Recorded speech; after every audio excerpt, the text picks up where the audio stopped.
Hey, good morning everybody. YouTube world, my name is Giovanni Williams. Sorry for the different background, but sometimes change is good. This morning I want to speak about why white supremacy has been so successful in their reign of terror, and basically everybody who doesn't fall into line with what they believe and what they want, they basically strong arm you into their beliefs and their way of life. Now, one of the things we have to look at is they are very good. The predecessors of white supremacy are very good with training and recruiting. How to put it? Younger generations or apprentices, for better word. They are pretty good at recruiting apprentices to carry on the work that they are doing. Now remember, throughout history, every nation was almost able to conquer the whole entire world. So basically, we all know that's the agenda. Okay, this is nothing new. But what I want to discuss is the strategies they are using in order to complete this feat, I would say. And what we have to look at too is these things never last, especially when they're going in a direction that we are going in now.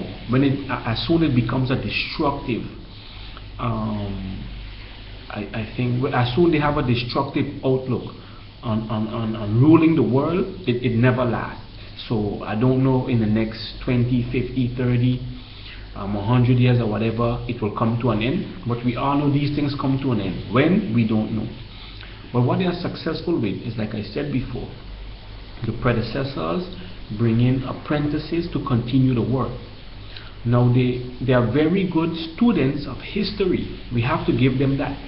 We have to give the people that are ruling the world today, we have to give them their credit for being very good historians, because they are basically utilizing all the do's and don'ts that made other empires fall to continue pushing their empire forward.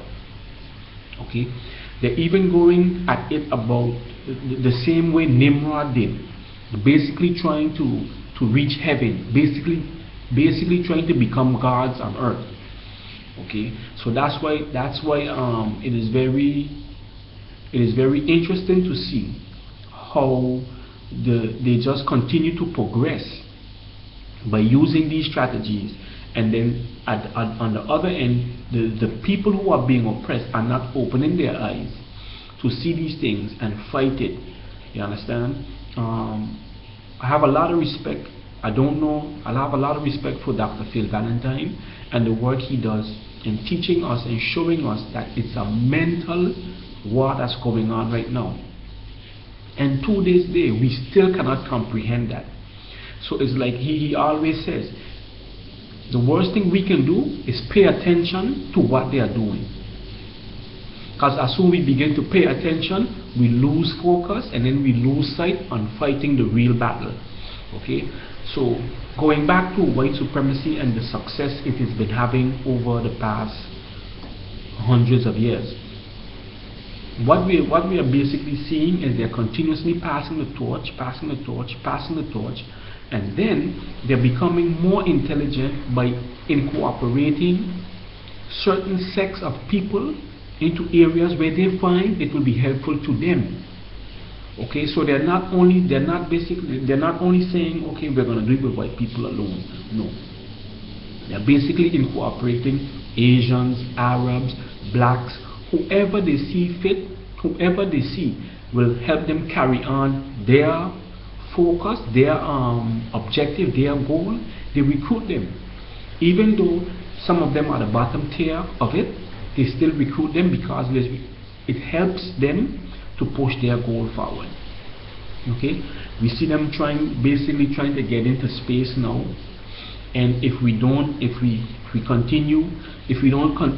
begin to open our eyes, what will start happening is a lot of things that you see in the Bible will start coming to pass. I don't know if that, I don't know when these things will start to happen, but you'll see in the near, not even in the near future, maybe even in the far future. Okay, if they get to keep going into space and they start to create civilizations up there, you know what's going to happen? Eventually, they're going to come down, and the people who are living down here at the time and don't know about these things will be amazed and be like, hey, gods.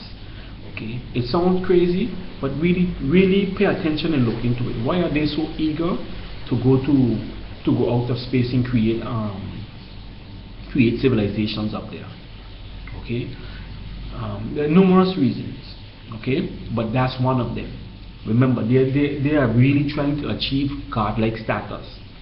Number two, remember, Constantine began the church and state merge. Okay, and that is one of the biggest elements of having world dominance. Okay, here we see again them being great students of history. They're incorporating this strategy by really creating a church and state world where the church is the state and the state is the church. So the priests, the so-called men of God, will be the ones making decisions as to who can do what and who cannot do what. Remember now, in ancient history, these things were forbidden. Okay, even in your Bible, it is forbidden. So the so-called men and women of God that are basically doing these things are doing something against the will of God. So basically, you have an antichrist behavior. Okay, that's where the term antichrist comes into play. It is antichrist to set up a church and state world system, and it is antichrist to go against the Christ-like seed within man. Okay, so basically that's where the antichrist comes into play. Don't want to go too much into that.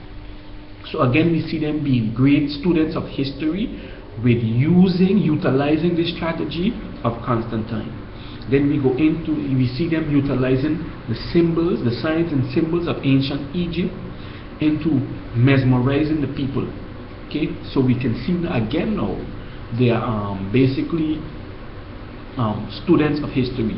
Then we go in to see that they know that some point in time the world is going to come to an end. Not meaning that a disaster can happen, just like the Ice Age happened, a disaster can happen. So they are basically preparing themselves to leave Earth in order to survive that. Okay, so there we see again now students of history.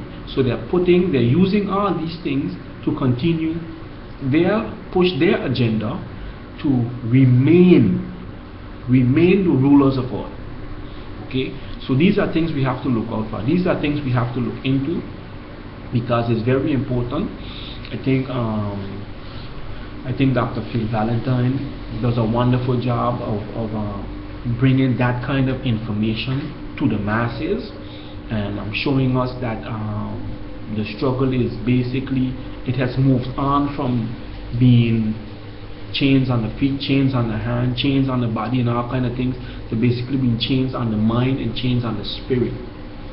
Okay, and there's we see again, as I mentioned, that we see again how they are very good students of history. We have to give them their props for that, because they understand now, and especially from an ancient Egypt and the ancient civilizations, they understand, right, that the spirit in man is more powerful than anything. So once you chain the spirit and you chain the mind, the body is basically worthless. Okay, so we see again students of history, and like I said in the beginning, they pick the people, they pick and choose the people they want to help, they need to help push their agenda. Okay, so even though it is it can be rappers, it could be singers, it could be actors, whatever the case may be, if that person is willing to fall in line with what they believe, they would recruit that person to push their purpose forward. Okay? Why? What does a rapper do? We know these things. He raps, he gets into the head of people, he keeps them entertained, he keeps them away from sitting down and really thinking and reading and helping to progress and build the inner man. Okay? The same thing with actors. That's why they recruit these people. The same thing with athletes. Okay? If we sit down and we shut off the TV, we begin to read, this will affect the system more than anything else. And that's what the book of Revelation speak about, the Babylon system falling. The only way a system can continue to run, right, is if you feed it. It's the same thing like a train. Remember when they used to throw coal into the engine of the train for the train to keep running? As soon as you stop throwing coal into the engine, at a point in time, somewhere along the line where the train has to reach its destination, the train will stop. And that's the same thing. The coal we keep feeding is we keep paying attention to what they're doing, and it's not, I'm saying it's not important to pay attention, but it's good to know what they're doing, but don't focus on it. Focus on building yourself as an individual. Focus on building yourself spiritually. Focus on building your mental strength to be able to withstand the mental onslaught that is coming. Okay, that's what we have to do. But again, everybody's not the same. That's why we have people like Dr. Umar Johnson, Dr. James Small. That's why we had people like our great ancestors and our elders. Okay, Dr. Ben, Dr. Clark, Marcus Garvey, Honorable Marcus Garvey. That's why we had these elders showing us we have to work on ourselves as individuals. We have to work on the man in here and the man in here. You understand? The man in the mind and the man in the body. That's what, so they can connect and we can become one being. Okay? So for those out there, I think Dr. Muata Ashby is one of the greatest writers when it comes to that aspect of it. I find personally, he's one of the best writers for that, really building the individual. Like I said before, Dr. Phil Valentine is very excellent when it comes to showing you and getting you mentally prepared, or showing you that the war is against your mind.